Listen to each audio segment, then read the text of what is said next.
Paalis ako ngayon. Papunta ako sa anak ko sa kanila dahil supposed to be dapat punta sila ngayon dito, kaso lang may sakit yung mga bata. Bisitahin ko yung mga apo ko kasi namimiss ko na rin, tsaka yung anak ko si Mego. Ayan o. Yung apo ko. Bablog tayo, papunta tayo dun sa Marukami. Diba? Yun ang mga ano nila. Karamihan, ayan o. Yung mga vegetable. Tignan natin kung ano. Gusto na.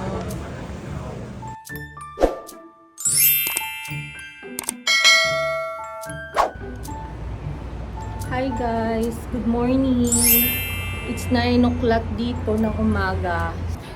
Nag-vlog ako ngayon kasi guys, share ko ulit. Good morning muna sa lahat, and then sa mga hindi pa nakaka-subscribe sa akin, subscribe na kayo guys. Angel, this is Jillian guys, from Hawaii. And then yun guys, share ko lang, tingnan nyo ang ganda ng maaraw siya. Naglakad ako kaninang umaga. Today dito is Tuesday. Wala na naman tayong tawag sa trabaho. Tinawagan ako, but sa ibang hotel naman siya. Ayokong pumasok doon. Kasi nabanggit ko nga sa inyo guys, yung hotel na tinatrabaho ko na Royal, it's siya company, siya na merong ibang, parang sister company, gawin na natin.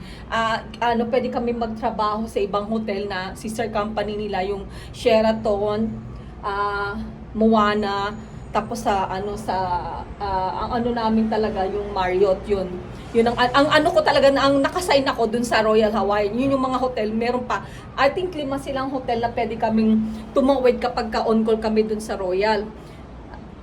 Tapos kanina tinawagan ako. Ayoko guys, kasi na-experience ko na, nag-work na rin ako doon one time.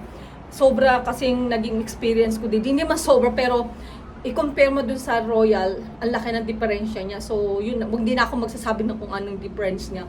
Basta, yun, mas panatag pa rin kasi yung loob ko na nagtatrabaho ko mismo dun sa company na in-applyan ko. So, dun sa Royal. So, syempre, pagkain ko ba, parang sa akin ang inaano ko, pagka hindi mo bahay, di ba, parang ilang na ilang kang gumalaw kasi hindi mo gamay yung mga iba, hindi mo kilala yung mga tao na kasama mo doon. So, mas ko pa rin dito sa Royal. And then yun guys, hindi tayo natawagan sa Royal ngayon na magtrabaho, which is dun sa ibang hotel ako dapat magtatrabaho. Tinawagan ako kung gusto ko, dapat ni-reject ko. Pwede naman yun kasi hindi naman ako dun naka-sign up. So, yun, nag-refuse ako guys sa tawag. Ngayon ang gagawin ko, lakad tayo. Ito yung aking content ngayon. Andito pa rin tayo sa ito yung apartment, sa namin, sa condo namin dito ako. Paalis ako ngayon. Papunta ako sa anak ko sa kanila dahil supposed to be dapat punta sila ngayon dito, kaso lang may sakit yung mga bata. Bisitahin ko yung mga apo ko kasi namimiss ko na rin, tsaka yung anak ko si Mego, yung mga apo ko na 3, buti na lang kamo. Summer break nila ngayon, wala silang pasok for 1 week. Bisitahin natin kasi may sakit yung mga bata, tsaka masakit daw ulo ng anak ko. Wala naman siyang kasama doon dahil yung asawa niya may work. Tingnan natin kung ano magagawa natin, tsaka mabilihan ng konting pagkain yung mga bata pasalubong. Doon tayo sa baba. Ayan. Ayan guys. Baba tayo. Doon naglalakad yun. Yun pa rin. Punta tayo sa bus station.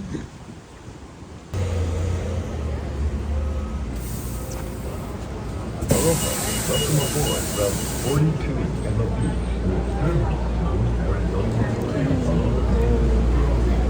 Go at the back. So guys, tayo sa may bintana.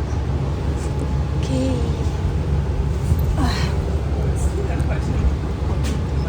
Diba? Sobrang lamig. Kaya nag-jacket ako guys. Ito yung bus pass ko. Ito yung bus pass dito guys. Pinapaloadan lang to guys.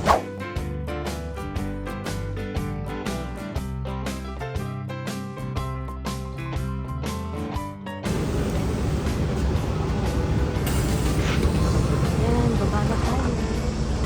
Yan, kababa na tayo. haba nung paso. Haba niya. Dito sila, second, sa third floor.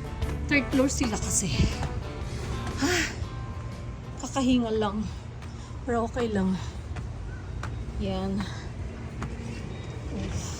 Diyan din yung ano, yung biyanan niya, yung nanay ni Dave, tsaka diyan sila nakatira din sa baba naman.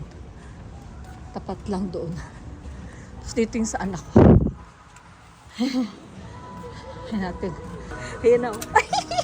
Yung apo ko. Oh. Dito na ako. Yan guys, dito na ako sa bahay ng anak ko. Nakarating na ako. Alam nyo, no, inorasan ko siya. Umabot siya ng 1 hour din kasi umalis ako doon 9:49. Tapos dumating ako dito sa bahay. Naglakad pa kasi ako from station, ng ano ba station. So lakad, nakarating ako dito sa bahay. Palagay na natin, yun nga, ano, bari 10:49 nakarating ako dito sa bahay nila. Yun, mamaya na lang uli. Kung mag-vlog tayo, papunta tayo dun sa Marukami. Dito tayo punta. Marukay. Wholesale market daw. Nakita niyo? Wholesale market. Diba? Yun ang mga ano nila. Karamihan yan. Yung mga pang ano, pang nabi. Ganito. Gusto kong bumili nito yung pang nabi. Kaso lang mahal, tignan mo. Ito maliit na to. 39.99 plus tax pa yan guys. Tapos yung sumunod dyan 46.99. Mahal, diba? Yung pinakamaliit 26.99. Marami siyang paninda dito guys, iba-iba. Puro mga Japanese ano. Ayan o. Mga Japanese ano, product talaga. Mayroon silang thermos na maliit. Ito yung yukata guys.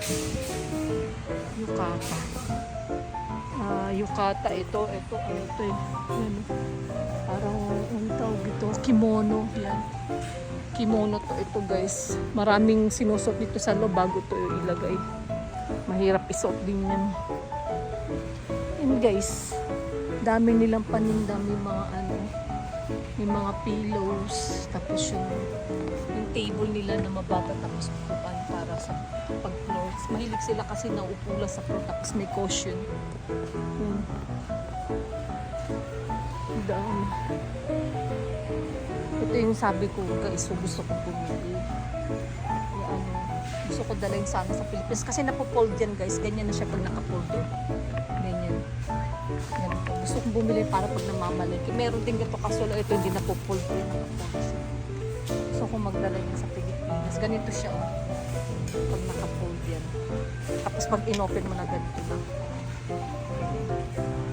Almost ano din yan. Kasi plus tax yan. Mga palagay mo na ano, $31 plus tax.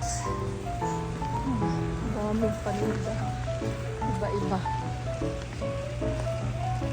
Ito tayo sa dito. Yan.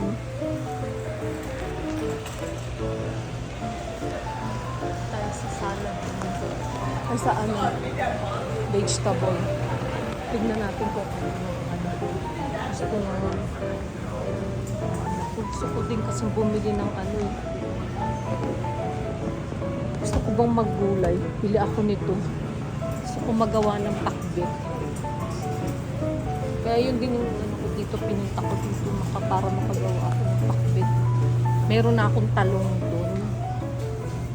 Ito sitaw guys. Pili tayo ng sitaw. Sitaw. Yung mga Pilipino sila. Yung mga Filipino goods sila. For vegetable. Magkano sila. Itong kalabasa, ano eh. Kalabasa. Kung wala yung price dito, wala siyang price. Pagdating pa sa ano yun, babayaran. Pag binayaran. Iba-iba kasi yung timbang niya guys. Yung timbang dito per pound kasi. So pagdating pa dun sa counter, ititimbang mo na yung yate. Guys, yung lahat, total ng binili ko, it's 44. Ayan.